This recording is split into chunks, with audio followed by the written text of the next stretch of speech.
नमो नमः। आज हम महाकवि भारवी के व्यक्तित्व और कृतित्व के बारे में पढ़ने वाले हैं। मैं आप सबका इस व्याख्यान में स्वागत करता हूं। भारवी का जीवन वृत्त अंधेरे में ही है। श्रुतियों के आधार पर हम इनके विषय में बात करेंगे। ये 6ठी शताब्दी में हुए। धारा नगरी के निवासी थे। भारवी का वास्तविक नाम दामोदर था, जो विष्णुवर्धन के मित्र हुआ करते थे। पिता श्रीधर, जो एक वैयाकरण थे, और माता सुशीला। पत्नी का नाम रसिका या फिर रसिकवती। गोत्र कुशिक। उपाधि आतपत्र भारवी। यह उपाधि विद्वानों ने इनको उपमा का उद्धरण की रचना करने के लिए दिया था। भारवी अर्थ गौरव के लिए जाने जाते हैं। अर्थ गौरव क्या होता है? गागर में सागर जैसे भरा जाता है, यानी कम शब्दों में अधिक अभिव्यक्ति करना या विपुल और उचित अर्थ प्रदान करना, ये अर्थ गौरव है। ऐसा भारवी के काव्य में खूब मिलता है। कुछ प्रसिद्ध उक्तियां हैं। उपमा कालिदासस्य, कि उपमा के लिए कालिदास प्रसिद्ध हैं। भारवेरर्थ गौरवम, और अर्थ गौरव के लिए भारवी। नैषधे पदलालित्यम, नैषधि चरितम में पदलालित्य प्रसिद्ध है। और माघे सन्ति त्रयो गुणाः, माघ तीनों गुणों में हस्त सिद्ध हैं। नारिकेल फल सम्मितम वचो भारवेः, भारवी के वचन को नारिकेल फल के समान बताया गया है। कैसे बताया गया है? जिस प्रकार से नारियल ऊपर से तो कठोर होता है, लेकिन जब अंदर उसका फल निकलता है तो वह बहुत सुस्वादु और मीठा निकलता है।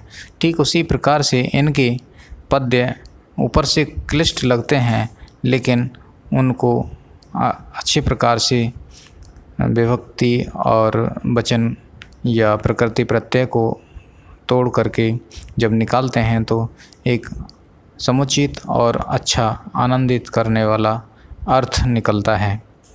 तो इसलिए कहा कि इनके वचन नारिकेल फल सम्मित हैं। इनके द्वारा जो रचा गया क्रातार्जुनीयम है, उस पर मल्लीनाथ की भी एक टीका प्रसिद्ध है, जिसका नाम है घंटापथ। रचना इनकी केवल एक ही है, क्रातार्जुनीयम, और ये क्रातार्जुनीयम महाकाव्य है।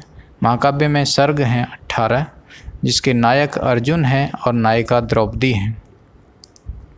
अन्य पात्रों में कृष्ण, इंद्र, शिव, दुर्योधन, वनेचर, युधिष्ठिर आदि हैं।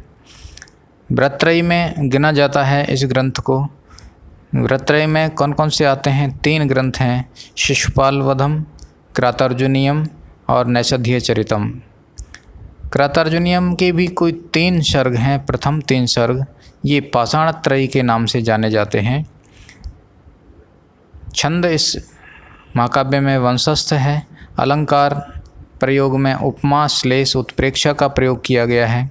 मुख्य रस अंगिरस वीर है, और अंग रस यानी गौड़ रस श्रृंगार, रौद्र और भयानक ये मिलते हैं। रीति यहाँ वैदर्भी का प्रयोग किया गया है। वैदर्भी रीति की पहचान क्या है? रीतियाँ वैसे 4 होती हैं, वैदर्भी, गौड़ी, पांचाली और लाटी। वैदर्भी रीति की परिभाषा है माधुर्य व्यंजकई वर्णई रचना ललितात्मिका अवृत्ति अल्पवृत्ति व वैदर्भी रीति रीष्यते। इस ग्रंथ की एक विशेषता ये भी है कि काव्य के आरंभ में श्रीय शब्द का प्रयोग किया गया, और प्रत्येक सर्ग के अंत में लक्ष्मी शब्द का प्रयोग किया गया है। तो श्रीय और लक्ष्मी दोनों ही एक ही अर्थ को व्यक्त करने वाले हैं। कथानक का आधार जो है वो महाभारत का वन पर्व है। महाभारत के वन पर्व से इसके कथानक को स्वीकार लिया गया है। इसका विशिष्ट सर्ग 15वां सर्ग कहलाता है। 15वें सर्ग को चित्रकाव्य के नाम से भी जाना जाता है।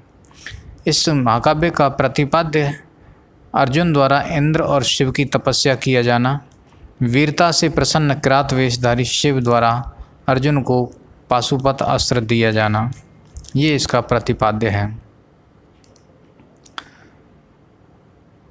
अब इसके नामकरण की व्युत्पत्ति, नामकरण या व्युत्पत्ति देख लेते हैं। किरातश्च अर्जुनश्च इति किरातार्जुनौ। किरात और अर्जुन दोनों में जब हमने मिलाया तो किरातार्जुनौ समास हुआ। तौ अधिकृत्य, उन दोनों को अधिकृत्य, कृतम काव्यम, जो काव्य रचित किया गया वह क्या हुआ, किरातार्जुनीयम। काव्य शब्द नपुंसकलिंग में है तो यह किरातार्जुनीयम का विशेषण विशेष्य भाव में देखा गया। वैसे भी विशेषण और विशेष्य हमेशा ही एक ही जैसे लिंग, वचन और कारक में होते हैं, यह हम सब जानते हैं। किरातार्जुनीयम में क्ष प्रत्यय है और ये कैसे बना जरा एक नज़र डालते हैं। बा नामधेयस्य वृद्ध संज्ञा वक्तव्या से वृद्ध संज्ञा हुई, अधिकृत्य कृते ग्रंथे से क्ष प्रत्यय हुआ। नपुंसकाच्च सूत्र से औट के औ को शी आदेश हुआ और शी का अनुबंध लोप करके किरातार्जुन सी और क्ष आया। यचिभम से किरातार्जुन की भासंज्ञा, यस्येति च सूत्र से ईकार परे होने पर भासंज्ञ के अ का लोप, यानी किरातार्जुन के न में से अंतिम अ को हटा दिया जाएगा। स्थिति हुई किरातार्जुन ई अक्ष आयनेयी, इस सूत्र से छ को ई आदेश हुआ तो बना किरातार्जुन और ई को मिलाया तो किरातार्जुनी और फिर छ के स्थान पर ई हुआ। अब दोनों ई को हम एक कर देंगे, दीर्घ कर देंगे तो अकह सवर्णे दीर्घ, इस सूत्र से किरातार्जुनीय दीर्घ हुआ। इसके बाद हम प्रत्यय लाएंगे सु औजस अमौट सस में से, तो स्वौजस मौट सूत्र से सु प्रत्यय आया। सु प्रत्यय किरातार्जुनीय के साथ लगा क्योंकि नपुंसकलिंग है, तो अतो अम सूत्र से सु को अम आदेश हुआ और अम आने पर स्थिति आई हमारे सामने किरातार्जुनीय प्लस अम। तो दोनों में अ दोनों तरफ है, दीर्घ भी हो सकता था लेकिन सूत्र है अमी पूर्वः, वह अमी पूर्वः कहता है कि दीर्घ नहीं करना है, दीर्घ के स्थान पर पूर्व रूप करना है। तो अमी पूर्वः सूत्र से पूर्व रूप करने पर रूप सिद्ध हुआ और शब्द बना किरातार्जुनीयम। इस तरह से इसकी व्युत्पत्ति हुई।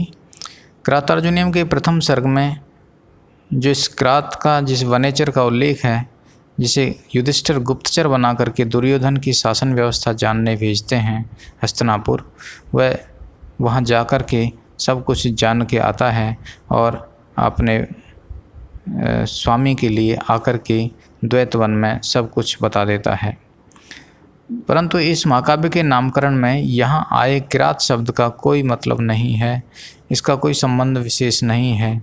इसका संबंध भगवान शिव के लिए प्रयुक्त किरात शब्द से आया है, लिया गया है। यानी 9 वर्ण से पूरे श्लोक की रचना की। ऐसे ही माघ के द्वारा भी 2 वर्ण से पूरा एक श्लोक तैयार किया गया। कथावस्तु की बात करें तो कथावस्तु भगवान शिव को प्रसन्न करने हेतु की गई तपस्या और प्राप्त पाशुपत अस्त्र की प्राप्ति किया जाना है। प्रथम अंक की कुछ कथावस्तु सामान्य संक्षेप रूप से देखें तो द्यूत क्रीड़ा में पराजित पांडवों का द्वैत वन में निवास दिखाया गया।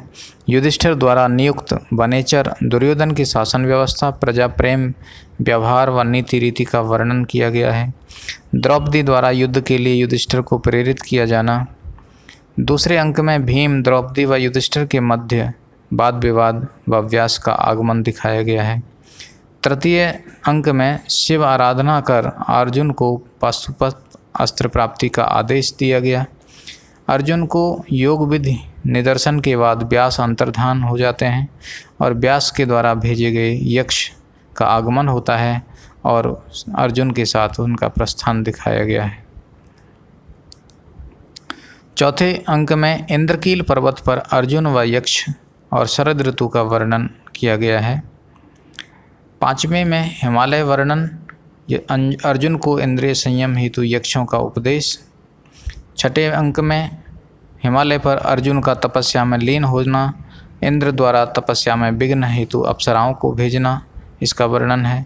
सातवें अंक में गंधर्व अप्सराओं द्वारा तप में विघ्न, वन विहार, पुष्प चयन आदि का वर्णन किया गया है।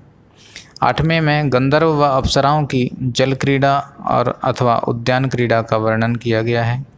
नवें अंक में संध्या, चंद्रोदय, मानभंग, सुरत वर्णन, प्रभात वर्णन, दूती प्रेषण का वर्णन है। 10वें में वर्षा वर्णन, अप्सराओं की असफलता का वर्णन है। एकादश यानी 11वें अंक में अर्जुन की तपस्या की सफलता पर इंद्र का आगमन और तपस्या का कारण पूछकर अस्त्र प्राप्ति हेतु शिव आराधन का उपदेश देकर अंतर्धान हो जाना, इसका वर्णन किया गया है।